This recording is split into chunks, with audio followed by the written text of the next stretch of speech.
तुम कहते हो कि उसने जहर पिया था, मान लेता हूँ। तुमने कहा उसकी मौत का कारण दुष्कर्म नहीं था, मान लेता हूँ। उसके साथ गलत नहीं हुआ, उसने सुसाइड किया, मान लेता हूँ। पर 2 दिन तक उसकी बॉडी खेत में थी, किसी ने नहीं देखा, कैसे मान ले। पुलिस वालों के ट्रांसफर और सस्पेंशन हुए पर गड़बड़ नहीं, कैसे मान ले। सुसाइड था पर हरियाणा के सीएम क्यों कहते हैं उनको सजा मिलेगी? क्या 5 दिन में उनसे भी प्रशासन ने पाया, कैसे मान ले। सुसाइड हुआ फिर फोन फोन क्यों हो रहा था?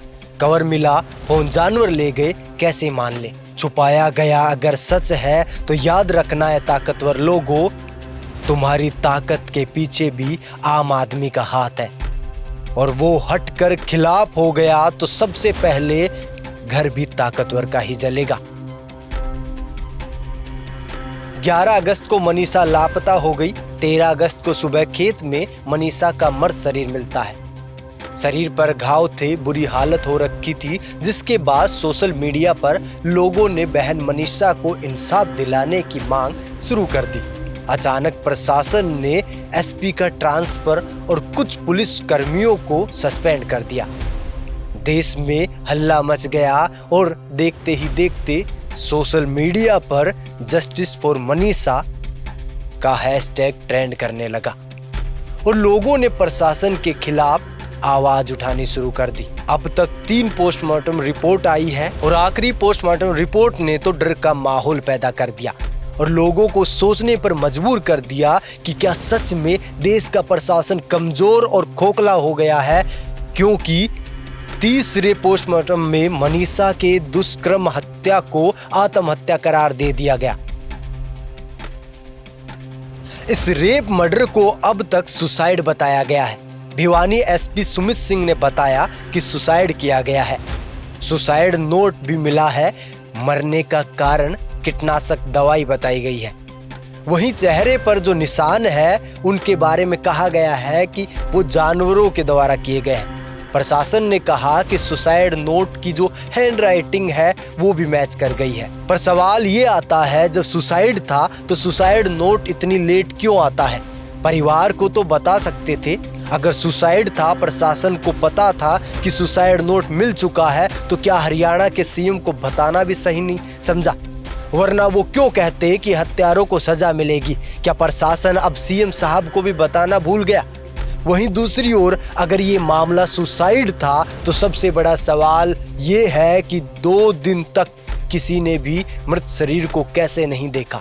सुसाइड नोट मिला, फोन का कवर मिला, लेकिन फोन आखिर कहाँ गया? अगर ये सच में सुसाइड था तो बताइए साहब, जब परिजनों ने बार बार कॉल किया तो फोन कभी ऑन और कभी ऑफ क्यों हो रहा था? मनीषा के मामा कुलदीप ने बताया कि 11 अगस्त दोपहर 3:08 के ऊपर फोन बंद हुआ।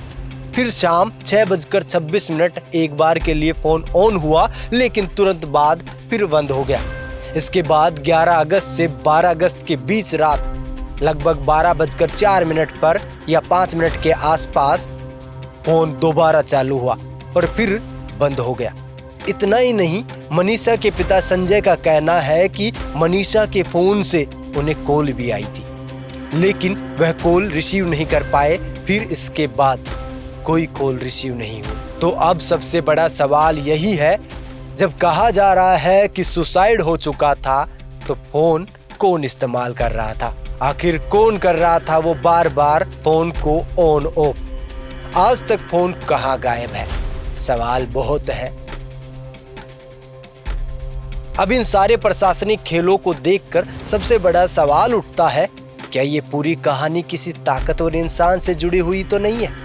क्या कहीं किसी ऐसे व्यक्ति का हाथ तो नहीं जिसे बचाने की भरपूर कोशिश की जा रही है?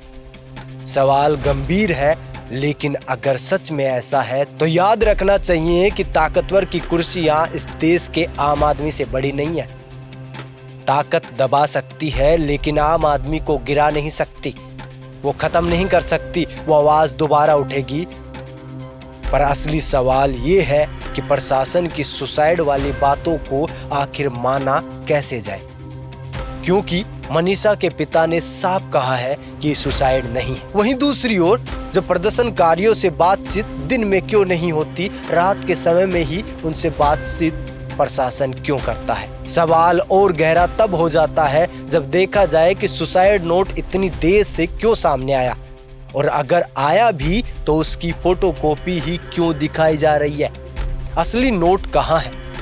आज सवाल इतने हैं कि अगर पूछने बैठा तो वीडियो की लंबाई बढ़ जाएगी, लेकिन अफसोस जवाब कहीं से सामने नहीं आएंगे।